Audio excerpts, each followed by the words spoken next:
Class 8 chapter number 4 judiciary part number 2। Part 1 में discuss करा हमने कि भैया जुडिशरी होता क्या है, उसकी पावर क्या है, फंक्शन क्या है, रोल क्या है।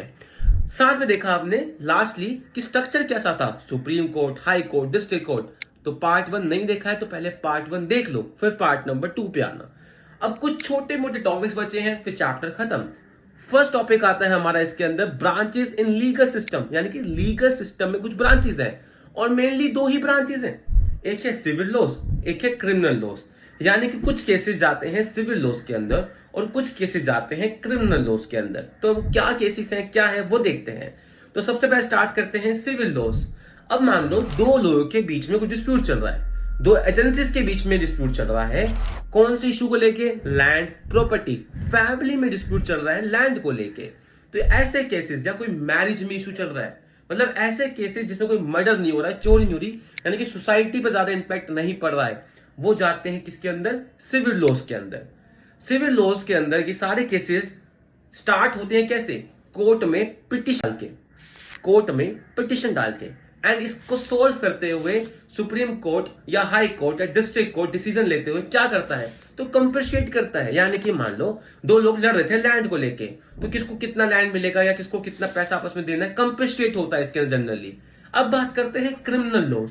तो क्रिमिनल लॉज जो सोसाइटी को हार्म कर रहे हैं, मतलब प्रॉब्लम क्रिएट कर रहे हैं पूरी स्टेट के लिए, सोसाइटी के लिए, कंट्री के लिए, वो केसेस जाते हैं कहां पे? क्रिमिनल लॉज के अंदर। फॉर एग्जांपल मर्डर, चोरी, हरेसमेंट, ऐसे किसी जाते हैं क्रिमिनल लॉज में, वो सिविल लॉज में नहीं जाएंगे। और स्टार्ट कैसे होता है? तो अगर किसी भी इंडिविजुअल ने कोई हरेसमेंट करी है, मर्डर करा है, चोरी करा है, एसेट्रा, तो उसके अगेंस्ट फाइल होती है FIR।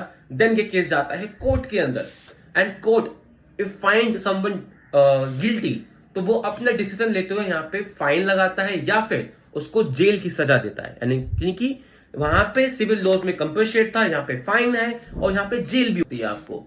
तो ये था difference between civil laws and criminal laws. ध्यान से देखना, इंपॉर्टेंट है ये। अब सेकंड टॉपिक आता है हमारी आज की क्लास में कि भैया कौन कौन जा सकता है कोर्ट। तो सबको पता है कि कोर्ट तो हर कोई जा सकता है, एवरी इंडिविजुअल जो हमारी कंट्री का सिटीजन है वो कोर्ट जा सकता है, supreme court, high court, district court. But problem क्या आ रही है? तो देखो हमारा जो लार्जेस्ट सेक्शन है सोसाइटी का वो पुअर है, एंड सबको पता है कि लीगल के अंदर यानी कि कोर्ट्स में पैसा लगता है, वकील की फीस देनी होती है, एडवोकेट की फीस देनी होती है, टाइम टेकिंग प्रोसीजर है, ठीक है, फाइलों का काम होता है। तो एक पुअर जो डेली वेजेस पे काम कर रहा है, मतलब जिसको बोल सकते हैं दिहाड़ी मजदूरी कर रहा है, डेली कमाएगा डेली खाएगा, तो वो कैसे लीगल सिस्टम में इंटरफेयर करेगा? क्योंकि जहां पे इतना ज्यादा टाइम लगना है, पैसा भी लगना है, उसकी पूरी फैमिली जो है उसकी वेजेस पे ही डिपेंड है। तो वहां पे एक लार्ज सेक्शन डरता है कोर्ट जाने से। तो अब क्या करे? तो इसी को देखते हुए हमारा नेक्स्ट टॉपिक आता है। सुप्रीम कोर्ट ने 1980s में, यानी कि 1980s में एक चीज को डिक्लेयर करा known as PIL, public interest litigation. Important है बहुत ज्यादा। फॉर एग्जाम्पल समझो, मेरे को लग रहा है कि किसी इंडिविजुअल के राइट्स जो है वो हार्म हो रहे हैं और वो कोर्ट नहीं जा रहा, तो मैं उसके बिहाफ पे केस डाल सकता हूं, क्योंकि इसको क्या बोला जाएगा? Public interest litigation, PIL।